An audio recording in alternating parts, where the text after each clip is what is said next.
Hello, my wonderful, beautiful friends. Welcome back to r/ProRevenge, where you'll hear stories about people getting what they deserve. Guys, in this episode, there's gonna be 3 lovely revenge stories. The first, a staff sergeant messes with OP and gets in big trouble. The second story, OP tells a story about an ongoing battle he's having with a demolition man, and we'll finish off with a story where OP gets revenge and a car gets repoed.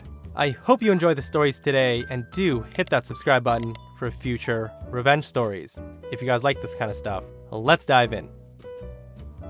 So back when I was in my first unit, we had to ship all of our 7 tons off to get armored. That meant that over a year or so, we shipped them all from South Carolina to Wisconsin.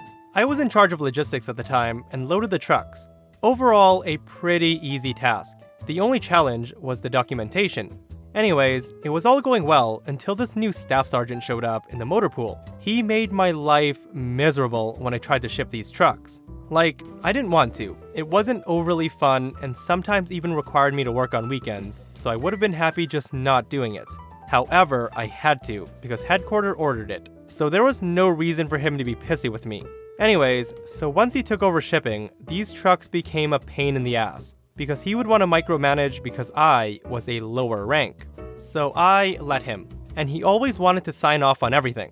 Finally, I had it with him, so I made up lines for him to sign. One day, I decided since he wanted to sign and be important, that I would mess him up. So when my next big shipment came along, I decided that instead of sending them to Wisconsin like they were supposed to go, I would send them somewhere else.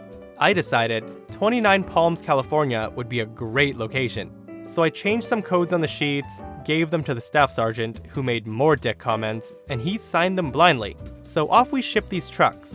Well, a couple of weeks later, the call comes in that our trucks never arrived, so the command starts getting worried that a few trucks had gone missing. They come to our shop, and we just informed them that the staff sergeant had taken charge of all the shipments lately. So they go to him, and he proudly said he had taken over, but crumbled when they asked him where the trucks were. It took them a couple of weeks, but finally, a call from 29 Palms came into our command that they had these trucks show up, but nobody had claimed them.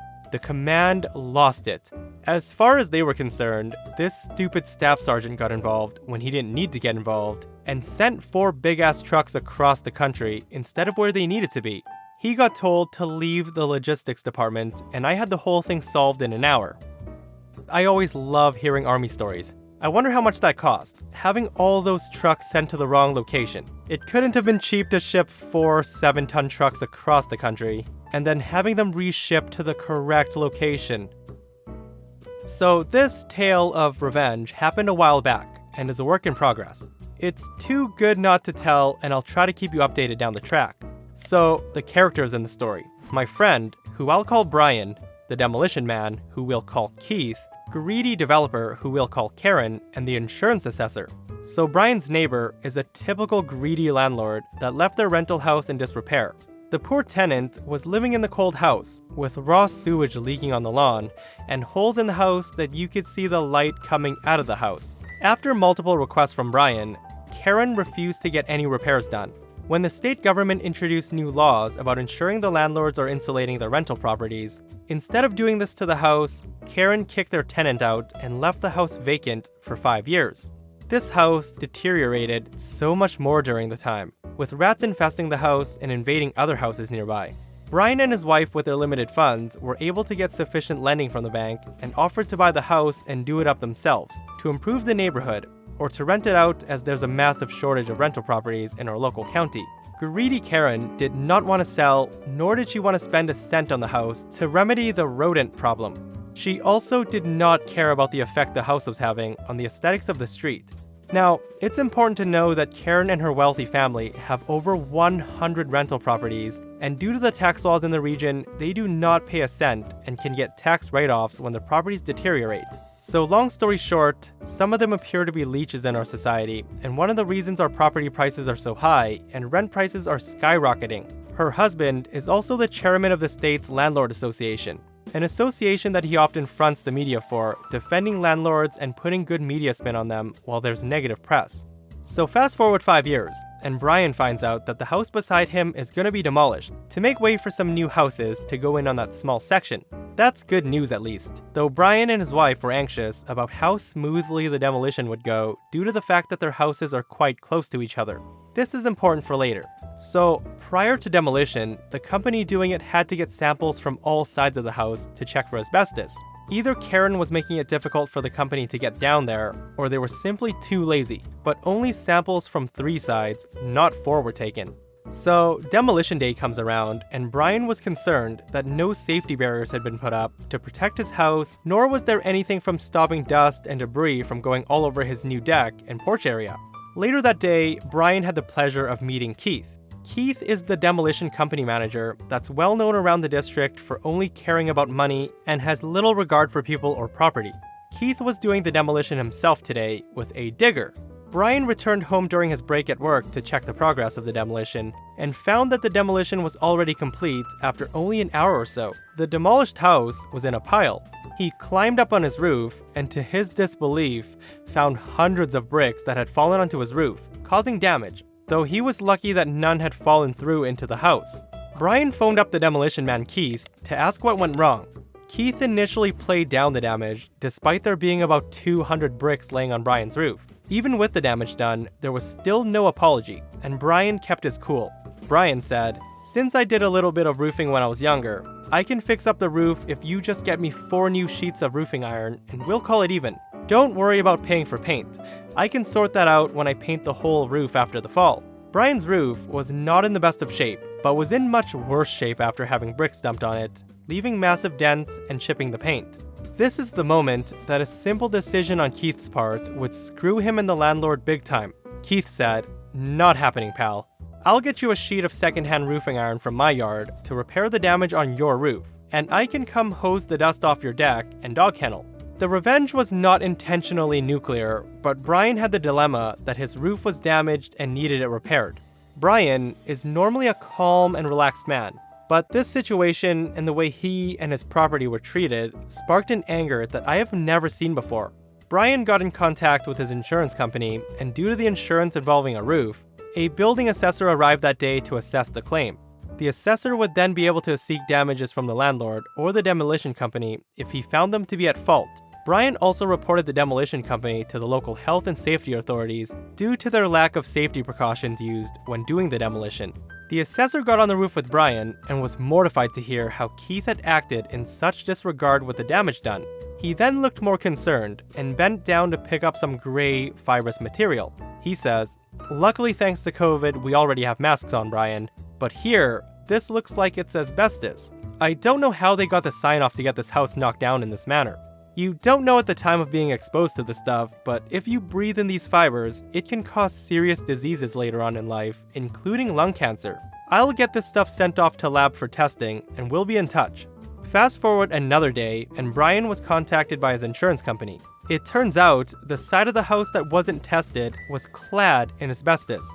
The insurance will be seeking damages to replace Brian's whole roof, not just the damaged part. The cost of replacement is likely to be around $20,000 US, and that is the cheap part. The demolition site has been shut down by local authorities, and there needs to be a massive decontamination of the area. This involves having to remove at least half a meter of topsoil on the surrounding properties, test the soil, and remove more if there's asbestos still found. Areas with decks need to potentially have the decks removed so the soil can be evacuated out underneath. The cost for this cleanup will likely be in the hundreds of thousands of dollars, but who will pay for this cost is unknown at this stage. Whether it's Keith or Karen's insurance, or them personally, time will tell. In regards to Brian, his family and their dog are potentially exposed to asbestos, and that's another battle for them to fight, and I'll keep you updated. Guys, I feel that this will end pretty badly for Karen and Keith. So I did some digging and I couldn't find any news articles about this. I'm surprised because having a whole area contaminated with asbestos is probably something they'd want to air on the news. I'm actually glad it kind of went down like this. If they just fixed Brian's roof when he asked for it, a lot of people's health may have been affected in the long run. So definitely for the best that it went down this way. I'm looking forward to future updates on the story. So, a bit of backstory.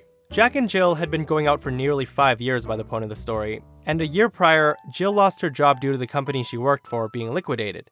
Money got tight for Jill, so Jack offered to help by covering her car payments so she could put the money she got to rent and utilities until she got a new job and was financially stable. Jack had a fairly decent job, so it wasn't a strain on his income. A year goes by, and Jill is still unemployed, but not through rejections. She got lazy and just spent all day doing nothing around her house while Jack was at work. One day, Jack gets off work early and decides to surprise Jill on the way home.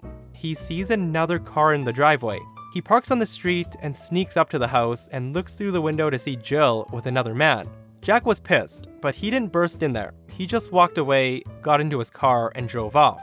When Jack got home, he did a little digging and found out who the guy was through Facebook, and found out that she'd been having an affair for half a year with this guy. He was now really pissed off and wanted revenge, and he knew the best way to do it.